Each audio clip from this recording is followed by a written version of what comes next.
Vous le voyez, on n'y est pas. Alors, je compte sur vous.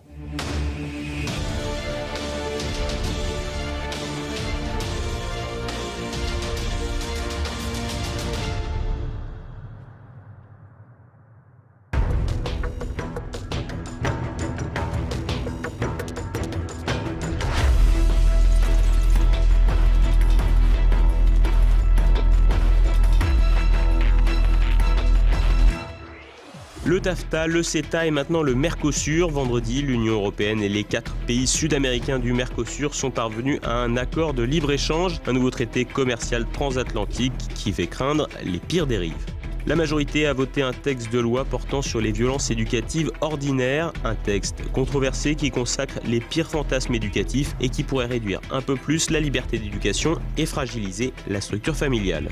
L'ombre de Nicolas Sarkozy plane encore sur la droite alors que l'ancien président de la République vient de publier un nouveau livre sur sa trajectoire politique jusqu'à son élection à l'Élysée. Beaucoup s'interrogent sur un possible retour. Madame, monsieur, bonsoir. Le Mercosur, pas si sûr que ça. Alors que l'Union européenne et les 4 pays membres de cette communauté économique sont parvenus à un accord de libre-échange vendredi 28 juin, la grogne gagne même les rangs de la majorité. Face au tollé provoqué, le gouvernement français joue la carte de la prudence.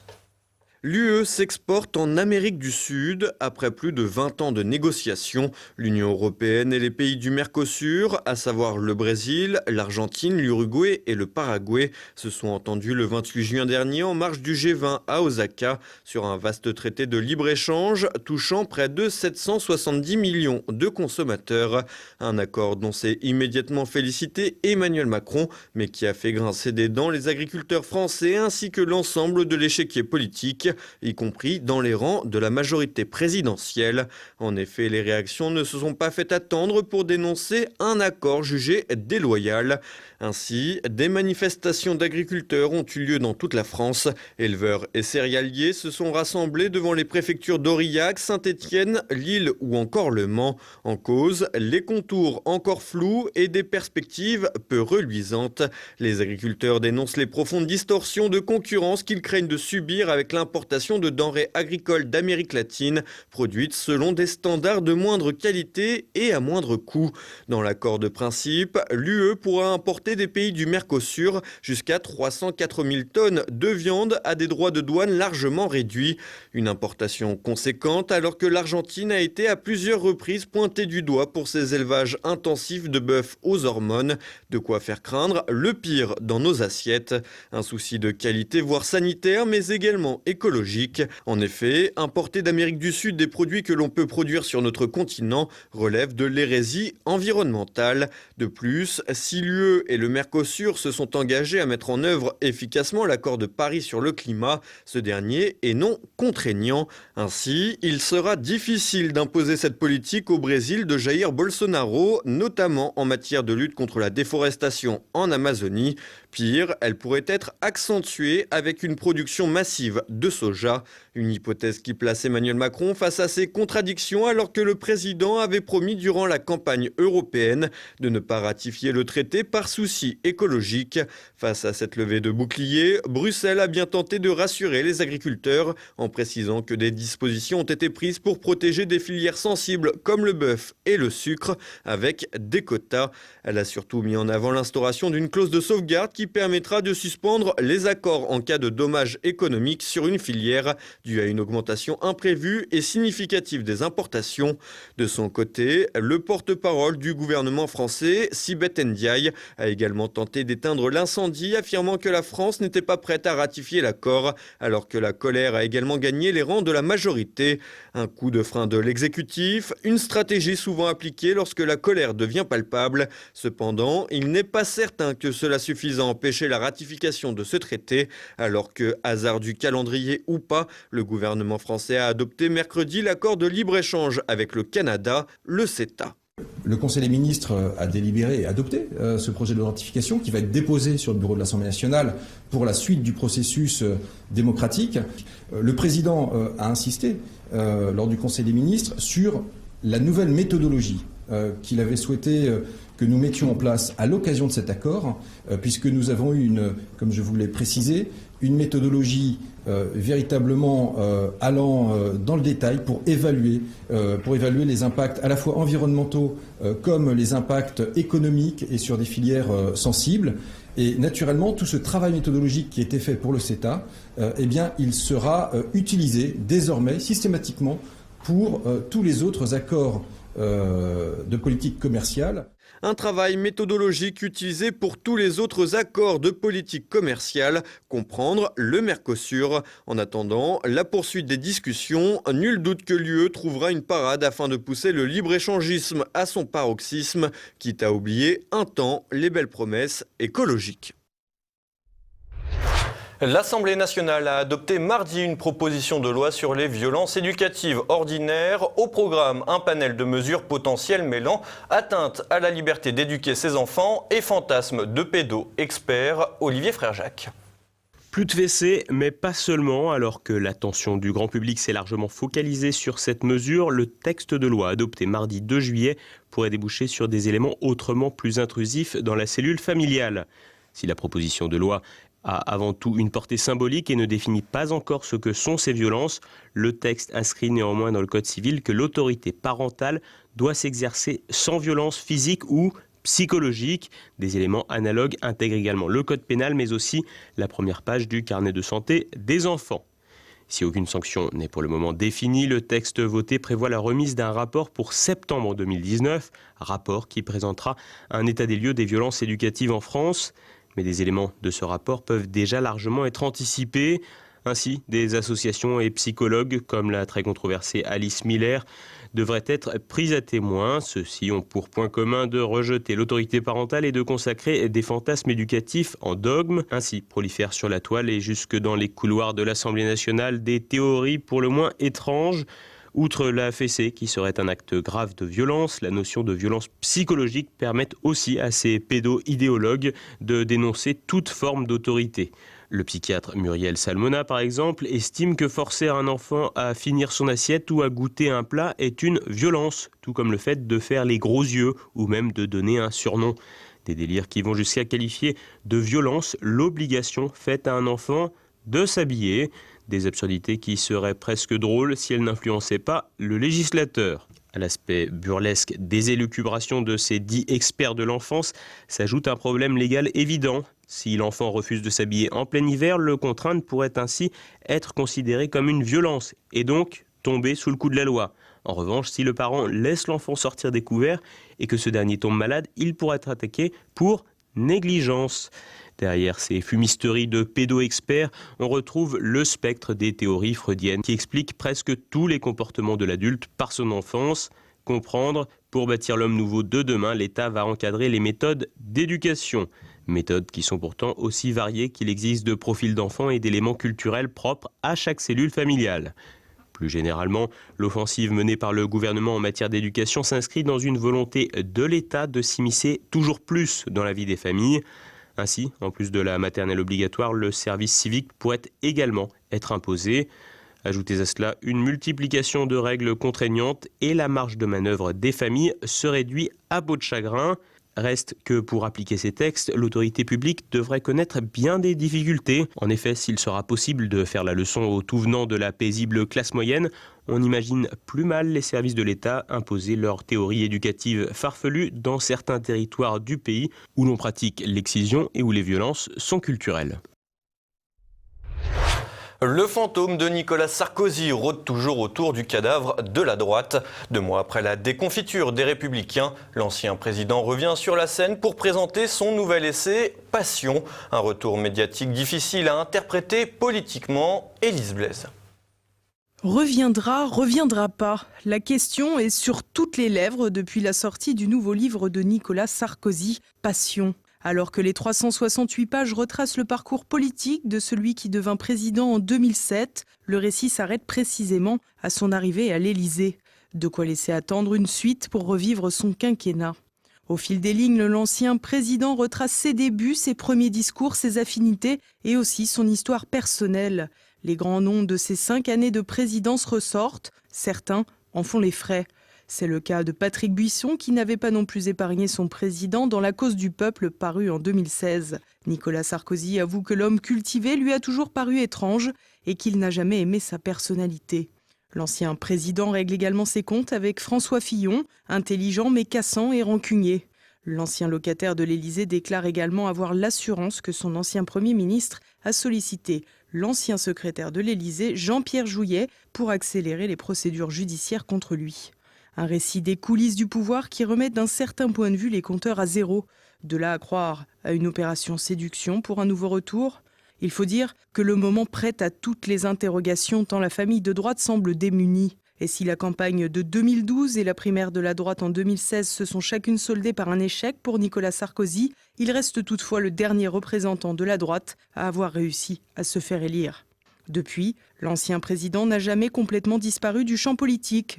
Si le quinquennat Hollande n'a pas sollicité ses conseils, Emmanuel Macron le consulte régulièrement. Nicolas Sarkozy a même représenté la France à sa demande lors de l'investiture de la nouvelle présidente de la Géorgie en décembre dernier. Les deux hommes ont d'ailleurs quelques similitudes, en premier lieu leur dynamisme qui confine parfois à l'hyperactivité.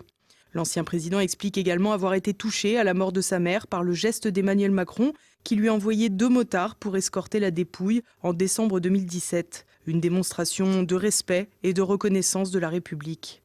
Dans son livre, Nicolas Sarkozy réaffirme son amour de la France et des Français qui ont pourtant été nombreux à lui tourner le dos, y compris parmi ceux qui lui avaient accordé leur vote. Entre l'ouverture à gauche et le conflit libyen, beaucoup ont encore une dent contre l'ancien président. Pourtant, face au vide intersidéral dans les rangs républicains depuis les élections européennes, Sarkozy apparaît presque comme un recours possible, malgré sa volonté de se placer au-dessus de la mêlée. L'intéressé lui-même a affirmé que sa place n'était plus dans la vie politique partisane. Il reste toutefois très populaire chez les sympathisants de droite et même du centre. Ces derniers seraient 46% à avoir une opinion favorable sur l'ancien président. Il est également considéré comme le plus à même d'incarner le leader de la droite. Laurent Wauquiez, récent démissionnaire, obtenait quant à lui le faible score de 9% de réponses favorables. Et si la mode des salons parisiens semble évoquer un conservatisme libéral prometteur, Nicolas Sarkozy semble s'astreindre à prôner dans son livre une ligne plus sociale. Pas de doute, la crise des Gilets jaunes est bien passée par là. Un positionnement qui peut lui aussi sembler électoraliste. Pour autant, l'ancien locataire de l'Élysée répète dans ses interventions que Passion n'est pas fait pour son retour et qu'il n'a pas initié un nouveau calendrier politique. Finalement, Nicolas Sarkozy semble attendre que les Français le rappellent, mais la situation n'est visiblement pas encore assez dramatique. Et on retrouve à présent l'actualité en bref avec Olivier Frère-Jacques. Nouveau meurtre en Seine-Saint-Denis. Mercredi, une jeune femme de 20 ans, enceinte de 3 mois, est morte sous les coups de son compagnon alors qu'elle venait de déposer une main courante se disant en danger de mort. La victime aurait été découverte inconsciente par un voisin portant des traces de coups. Elle a été ranimée par les secours avant d'être prise en charge à l'hôpital de La Fontaine où elle a succombé à ses blessures. Avant ce décès, 70 meurtres de femmes avaient été dénombrés en 2019. Une nouvelle police pour l'État. Bercy lance sa police contre la fraude fiscale. Depuis mercredi, le service d'enquête judiciaire des finances est chargé de lutter contre la délinquance fiscale. Un nouveau corps de contrôleurs des impôts possédant des pouvoirs de police. Au programme de ce nouvel arsenal sécuritaire, des écoutes téléphoniques, des filatures et des perquisitions. La chasse aux fraudeurs est ainsi ouverte, mais devrait une nouvelle fois se concentrer sur les indépendants, artisans et autres commerçants. Et même si le ministre Darmanin évoque la lutte contre les gros fraudeurs, gageons que les riches donateurs des campagnes électorales de La République En Marche ne devraient pas être franchement inquiétés. Au total, ce sont 40 officiers fiscaux judiciaires qui exerceront ces basses besognes. Les syndicats des forces de police craignent de leur côté une guerre des polices entre les différents services. La nouvelle mouture policière s'ajoutant à un millefeuille déjà complexe de services. À vous, mes chers trolls, haters, têtes d'œufs anonymes, qui vous croyez seuls cachés derrière vos écrans, vous qui êtes infiniment petits et lâches, sachez que nous nous battrons pour vous trouver et vous mettre face à vos responsabilités, car ce que nous engageons, c'est la fin de l'impunité. Je vous remercie. Une expression orale digne d'une lycéenne en quête d'un mandat de délégué. Le député La République En Marche Laetitia Avia, qui s'était fait remarquer en mordant un chauffeur de taxi en 2017, fait la guerre à la haine sur Internet. Pour défendre son texte, l'élu n'hésite pas à se placer sur le registre de l'émotion. Cette proposition de loi porte en elle mon histoire, celle d'une femme qui n'accepte plus d'être insultée de négresse sur les réseaux sociaux. Une manière de régler ses comptes et de s'asseoir tranquillement sur le caractère général et impersonnel de la loi en droit français. Un pas en avant, deux pas en arrière. Dans l'affaire Vincent Lambert, les Républicains changent leur fusil d'épaule. Alors qu'ils avaient choisi un candidat que l'on pourrait qualifier de pro-vie en la personne de François-Xavier Bellamy pour les élections européennes, la donne a semble-t-il bien changé. Ainsi, le président par intérim de la droite parlementaire, Jean Leonetti, s'est dit favorable à l'arrêt des soins de Vincent Lambert, estimant que les médecins ont médicalement, légalement et juridiquement raison. Même le catholique Bruno Retailleau se montre très prudent dans cette affaire. Une reculade sociétale qui intervient au même moment où le Rassemblement national a renoncé à l'abrogation du mariage homosexuel, à l'image de son étoile montante Jordan Bardella. La droite des valeurs et le mouvement d'Extrogir semblent avoir pris un sacré coup en l'espace de seulement quelques semaines. Rétro-pédalage en règle en Belgique. Après avoir fait la une des médias en hébergeant des clandestins chez elle, une famille a décidé de faire marche arrière. Elle ne veut plus en accueillir et tire même la sonnette d'alarme. En cause, la situation avec certains d'entre eux s'est considérablement dégradée, donnant lieu à des violences et des incendies volontaires. La réalité se situe parfois bien loin des contes de fées humanitaristes. Accident mortel d'un sous-marin militaire russe dans les eaux de l'Arctique. 14 sous-mariniers auraient trouvé la mort dans cet incident que le Kremlin aurait, semble-t-il, voulu garder secret. Mais la presse d'opposition s'est jetée sur l'occasion pour rendre publique la nouvelle. Les victimes, parmi lesquelles 7 capitaines de premier rang, le grade le plus élevé des officiers navigants, auraient été intoxiqués par les émanations dues à l'incendie du sous-marin. Les informations entourant le drame demeurent assez floues, la version officielle évoquant un sous-marin dédié à l'exploration des environnements marins et du fond des océans. Certains médias évoquent un incident impliquant le sous-marin nucléaire AS-12 surnommé Lokarik, navire conçu pour la recherche et les opérations spéciales en grande profondeur. Le Stromboli s'est réveillé. Le volcan italien, l'un des plus actifs d'Europe, est entré en éruption mercredi, projetant un impressionnant panache de fumée de 2 km de haut. Les explosions ont été précédées de coulées de lave. Un randonneur aurait été tué et une personne qui l'accompagnait serait blessée. 70 touristes et habitants ont été évacués par la mer alors que l'éruption a provoqué des incendies sur cette île située dans l'archipel italien des Éoliennes, au nord de la Sicile. Et ce soir, retrouvés immédiats, Jean-Yves Le Gallou et Nicolas Faure évoquent l'affaire Carola Rackete, la dissimulation médiatique de l'attaque d'un commissariat dans l'Eure et le traitement de la manifestation des militants écologistes à Paris. Découvrez également un nouveau numéro de Géopôle. Richard Haddad reçoit le professeur en prépa Sciences Po Tancred Besse pour débattre des tensions avec l'Iran et de l'impérialisme chinois. Et tout de suite, la France de Campagnol de Christian Combaz et Mes libertés politiques avec François Billot de Lochner. C'est maintenant la fin de cette édition. Merci pour votre fidélité. Demain, vous retrouverez Olivier Frère-Jacques. Bonsoir.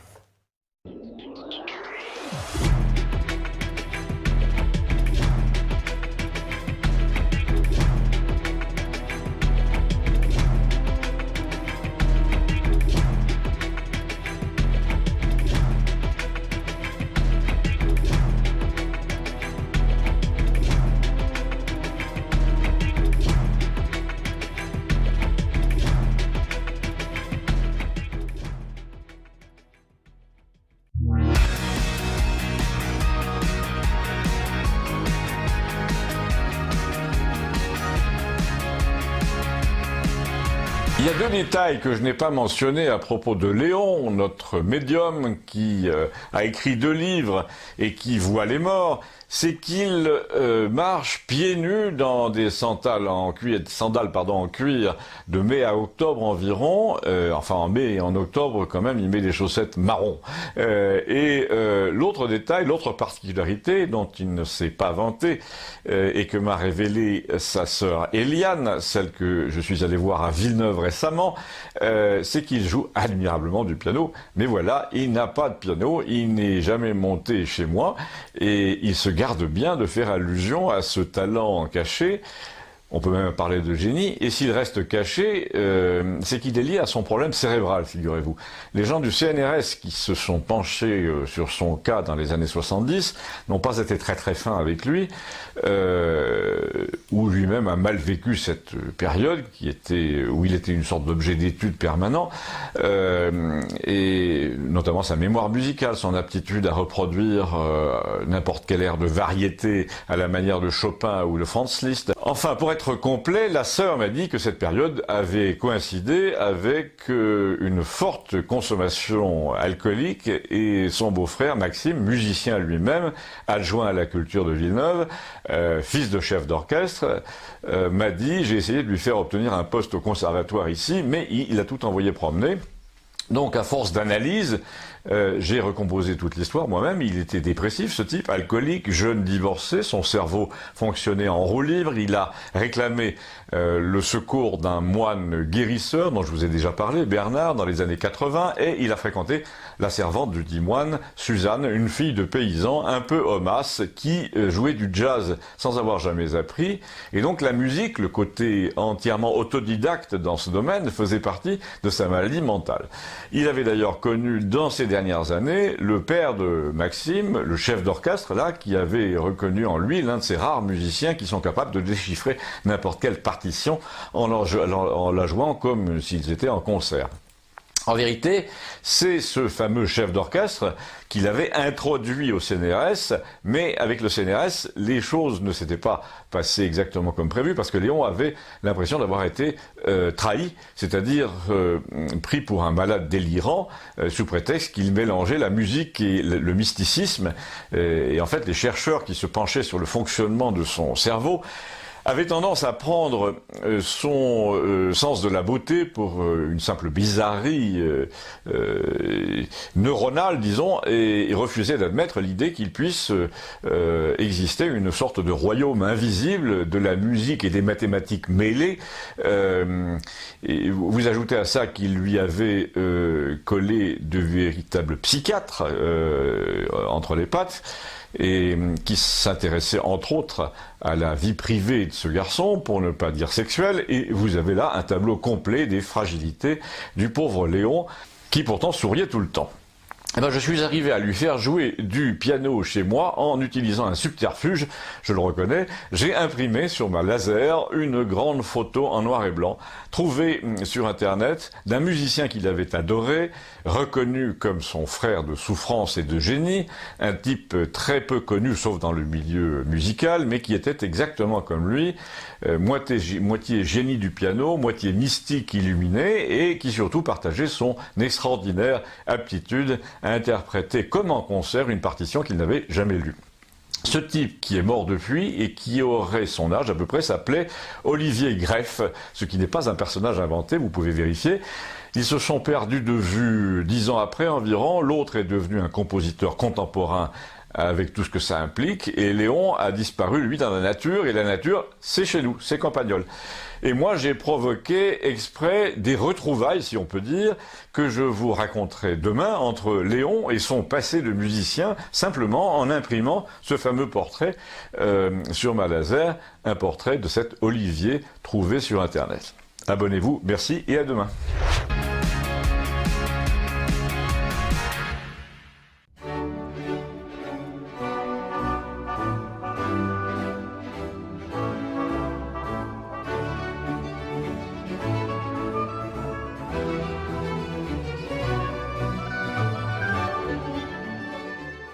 Par un beau soleil estival, nos petits lycéens ont passé leur journée à plancher sur des sujets destinés à tester leur niveau de connaissance et leur aptitude à s'engager dans des études supérieures ou dans le monde professionnel. Cela s'appelle le bac.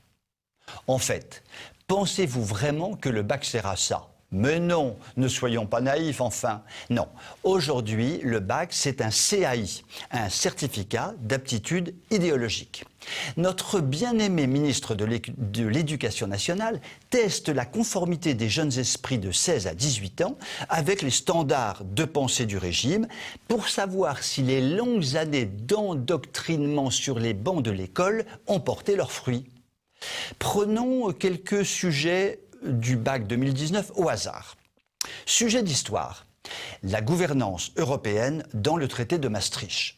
Ce n'est pas vraiment de l'histoire, c'est du commentaire d'actualité, mais bon, on ne va quand même pas chipoter. Expliquer que l'Union européenne, c'est formidable, c'est la paix, le bonheur et la démocratie, et que tout le monde s'aime, vous aurez 20 sur 20. Si vous concluez en disant en plus que Trump est un vilain petit canard et Poutine aussi, vous aurez même 21 sur 20, cela c'est déjà vu. Prenons maintenant un sujet de biologie pour les séries L et ES. Je cite, « Expliquer la présence de testicules chez cette jeune fille ». Un sujet parfaitement en accord avec l'actualité et la réflexion contemporaine sur le genre, nous explique une prof. C'est vrai que c'est bien le but de la biologie de coller avec l'actualité et la réflexion sur le genre. Donc là aussi, comme nous sommes sympas, nous vous donnons le corrigé.